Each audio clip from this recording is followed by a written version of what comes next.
այս գերվարչապետական քաղաքական համակարգը Նիկոլ Փաշինյանի այդպես ասած հմայվեց այդ համակարգով եւ ոչ միայն պահպանեց, այլև կատարագործեց դրա արատները։ Եվ հիմա այս քաղաքական համակարգում չէր կարող կայանալ քաղաքական միտք, կուսակցություններ եւ այլն։ Բացի այդ, այնպիսի հարվածներ է հասցված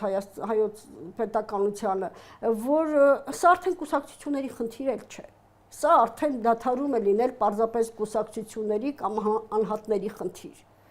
Սա երևի նաև դրա համար է, որ հայ առաքելական եկեղեցին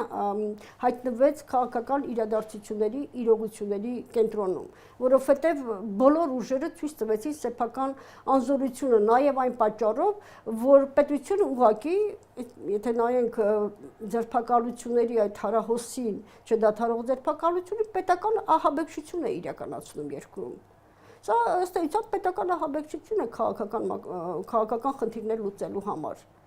Ինչը նկատի ունեք ձերբակալությունները, հոգեբանների կամ դիմադիկտորների գործիչների։ Նույնիսկ սոցիալական ցանցերում գրառումների համար են մարդիկ դատապարտում։